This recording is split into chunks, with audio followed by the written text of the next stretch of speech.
ese impacto que tiene el Internet en todos los países en este momento, en este paradigma en que estamos ahorita viviendo, tiene que ver con cómo conectamos, cómo nos conectamos. Efectivamente, Latinoamérica, la CAF acaba de terminar un estudio muy importante tanto en Centroamérica como en los 10 países de Sudamérica, accionistas de CAF, donde estudiamos a fondo los niveles de conectividad de la región y las aplicaciones que están del otro lado, pues del lado de la demanda, en educación, en salud, en gobierno electrónico, y tenemos un diagnóstico, una fotografía bastante importante de cómo es el estado actual de eso.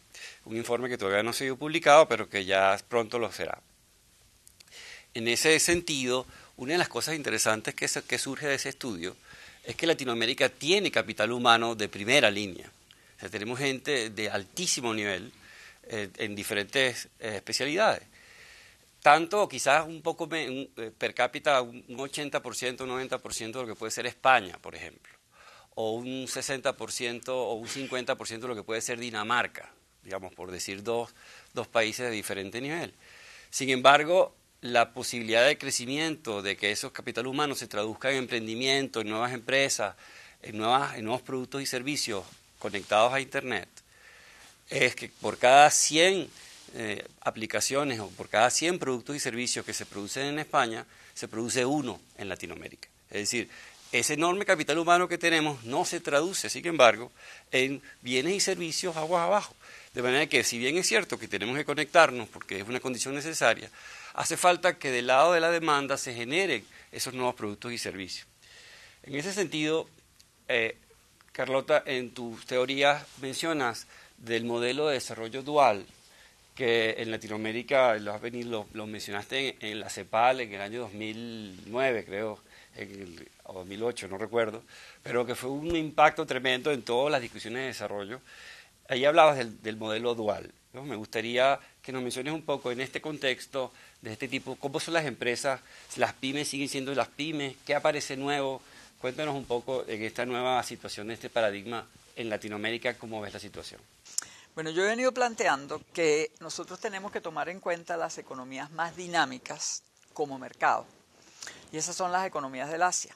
Y lo que esas economías han venido haciendo es especializándose, como decíamos antes, sobre todo la China, pero alrededor de la China todo un grupo, prácticamente una constelación, porque la misma China está ahora haciendo outsourcing hacia Vietnam y hacia otros países en su alrededor. Que nosotros deberíamos pensar en términos de algún tipo de especialización que nos permitiera tener un intercambio fructífero con el Asia. Ellos tienen como característica una altísima densidad poblacional con muy bajos salarios, que simplemente son incomparables. O sea, acabo de ver que creo que fue en Bangladesh, están luchando por subir el salario mensual a $43. O sea, simplemente no es posible competir en términos de mano de obra barata. En China $100 mensuales es normal. Entonces, ¿qué es lo que ellos tienen? Población, mano de obra barata. ¿Qué es lo que no tienen? Recursos naturales, no suficientes, digamos, tienen muy escasos en términos relativos. Nosotros tenemos una densidad poblacional muchísimo menor, esperanzas de que no tengamos que tener mano de obra tan barata y además una dotación muy amplia, muy variada de recursos naturales, tanto minerales como biológicos.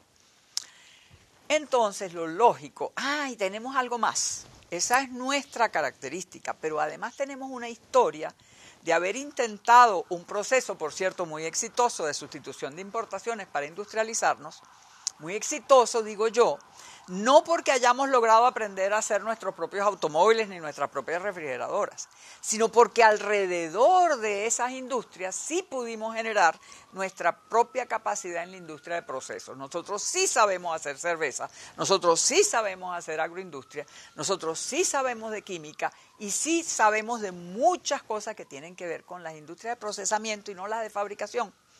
incluso la electricidad, tenemos capacidad en electricidad, tenemos capacidad en la industria de la construcción, tenemos capacidad en una cantidad de industrias que son las que se desarrollaron alrededor de ese ensamblaje que era de destornillador. Pues nada, ensamblar no era nada, pero aprendimos a ser gerentes, aprendimos una cantidad de otras cosas.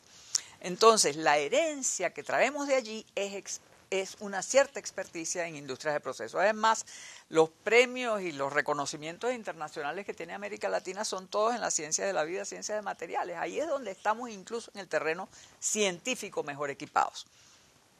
La propuesta es que América Latina se puede especializar en industrias de procesos y en todo lo que tiene que ver con industrias alrededor de los recursos naturales, tanto aguas arriba como aguas abajo.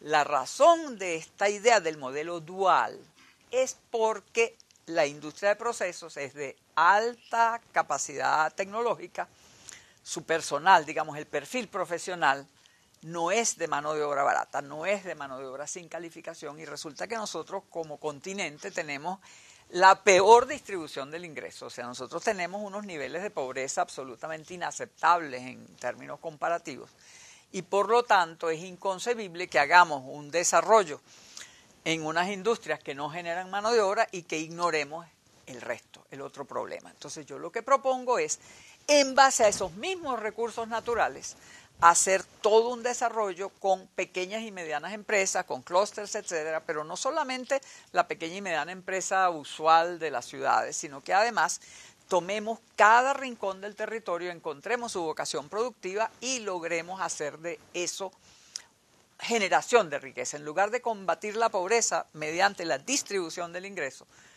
que distribuyamos más bien capacidad de inversión, conocimiento, apoyo técnico para que se pueda generar riqueza directamente en cada rincón del territorio. Les doy ejemplos clásicos y algunos de ellos hasta ustedes mismos me pueden dar. O sea, la exportación de hierbas medicinales, la exportación de... Si pudiéramos montar una red de frutas gourmet donde rescatáramos los sabores extraordinarios de nuestras frutas, porque las frutas que nosotros exportamos, o sea, que no hay comparación el banano que se compra en el mundo que un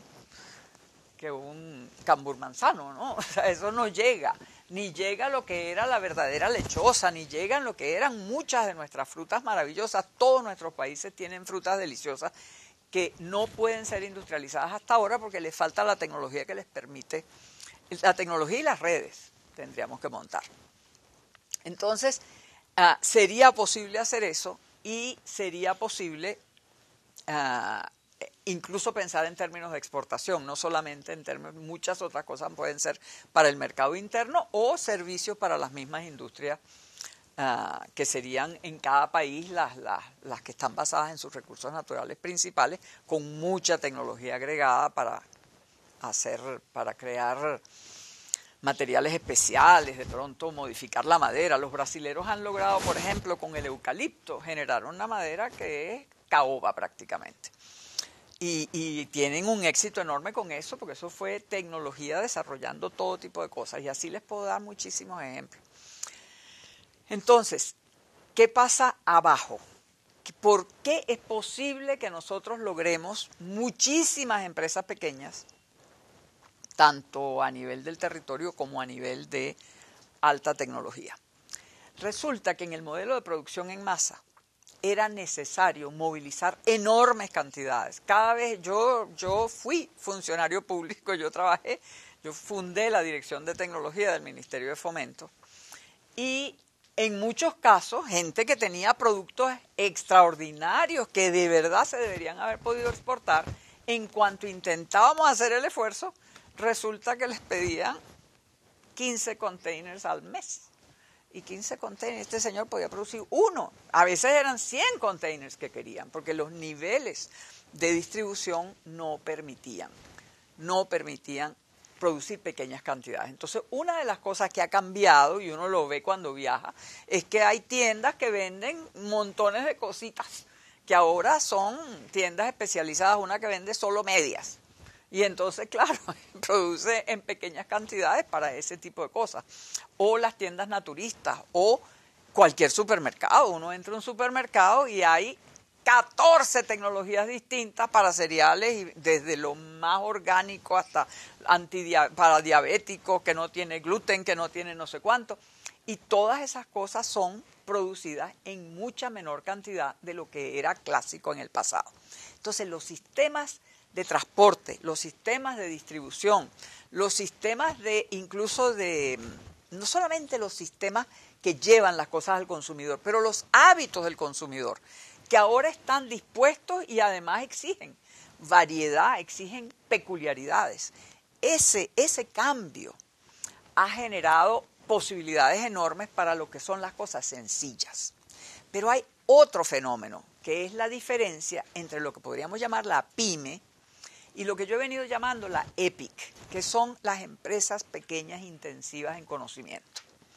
Resulta que otro de los fenómenos que ha ocurrido con la globalización es que las empresas, las corporaciones globales, se han dividido ellas mismas en tal cantidad de pequeños segmenticos y han decidido cuáles van a conservar, porque es donde está el centro de su control, el centro de su tecnología, el centro de su conocimiento, y cuáles van a hacer outsourcing.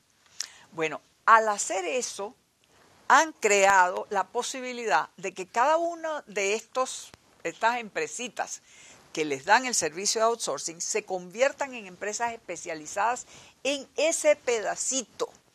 Y entonces son innovadoras. Entonces la corporación tiene una cantidad de innovadores a su alrededor que le están proveyendo cosas que ella antes hacía, digamos, en un departamentico donde tenía un empleado que no era necesariamente de altísimo nivel.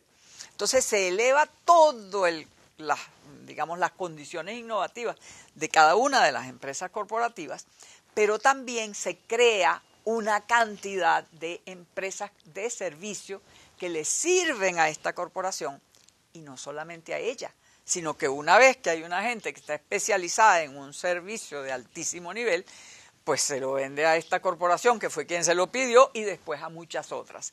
Y se van creando unas densas redes de empresas de servicio que cambian el carácter del territorio donde se ubican, y también, por supuesto, a través de Internet pueden perfectamente comerciar mundialmente. Entonces, este fenómeno hace que tengamos dos tipos de empresa pequeña. La empresa pyme, que se moderniza y que tiene ahora posibilidades de comercialización enormes, modelos de negocio, el café Juan Valdés y cosas de ese tipo, que está produciendo un producto normal y corriente, pero que se convierte en algo muy especial a través de un modelo de negocio. Pero por el otro lado tenemos este inmenso espacio de la posibilidad de crear alrededor de empresas, incluso de estas mismas empresas de alta tecnología que estarían asociadas a la parte competitiva, digamos, del modelo dual. Muchas empresas, bueno, ustedes se imaginan la cantidad de empresas de servicio que pueden estar alrededor de la industria petrolera, de la industria del cobre, de cualquiera de nuestras industrias de este tipo, pero además las que tienen que ver con la misma Internet. Es decir, hay gente hoy en día en Venezuela especializada, por ejemplo, en páginas web y en cosas mucho más avanzadas en la web que están vendiendo internacionalmente con mucho éxito. Y bueno, y ni se diga en Brasil y en todas partes. O sea, este fenómeno es un fenómeno que no es casual. Esto es parte integrante de este nuevo paradigma y está muy asociado a el rol del acceso a Internet y estas cosas.